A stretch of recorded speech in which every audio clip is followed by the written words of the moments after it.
ভক্ত কতবার করে এই কথাটা বলেছেন, দেখো হে দেবেশ প্রসীদ, এই কথাটা বলা হয়েছে।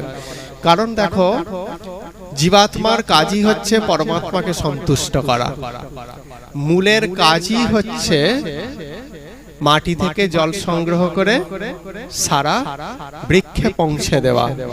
এর দ্বারা কি হয়, বৃক্ষেরও অস্তিত্ব বজায় থাকে, মূলেরও অস্তিত্ব বজায় থাকে।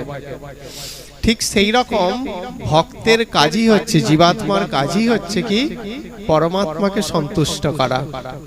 এর দ্বারা ভগবান এবং ভক্তের মধ্যে যে মধুর আনন্দময় সম্পর্ক, সেটা কি হয়, সেটা স্থায়ী হয়, বা সেটার মধ্যে একটা নিত্যত্ব প্রাপ্ত হয়।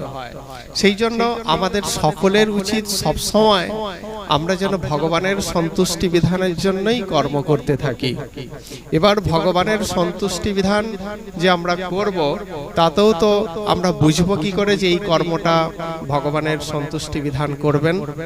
তার জন্য আমাদের যেটা ফলো করতে হবে, শ্রীমদ্ ভগবদ গীতা কি উপদেশ দিচ্ছেন আমাদেরকে সেটা, আর তার সঙ্গে সঙ্গে তো অবশ্যই আমাদের বিচার, আমাদের বুদ্ধিকে ভগবানের সঙ্গে যুক্ত করা। তাহলেই কিন্তু বোঝা যাবে যে কিভাবে ভগবানকে সন্তুষ্ট করা যায়। তো আমাদের উচিত সবসময় ভগবানের প্রসন্ন বিধান করা। ভগবানের প্রসন্ন বিধান করতে গিয়ে আমাদের যাই করতে হোক না কেন, সেটাই হচ্ছে বৈধ। আর ভগবানের প্রসন্ন বিধানের মধ্য দিয়েই আমাদের হৃদয়ের মধ্যে প্রসন্নতা সঞ্চারিত হয়। আর আমরা কি করি, ভগবানের প্রসন্নতা বিধানকে উপেক্ষা করে নিজের প্রসন্ন বিধান করতে যাই। সেই জন্য আমাদের কি হয়, পরিণামটা ভয়াবহ হয়।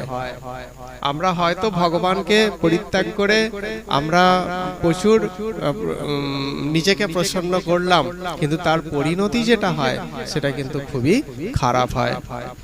আমাদের সেই জন্য উচিত যে ভগবানের প্রসন্ন বিধানের জন্য কর্ম করা, আর নিজেকে প্রসন্ন করার কোনো আলাদা রূপে প্রয়াস করতে হয় না বা চেষ্টা করতে হয় না। ভগবানকে প্রসন্ন করলে ভগবানের প্রসন্নতাই আমাদের মধ্যে সঞ্চারিত হয়, এইটাই।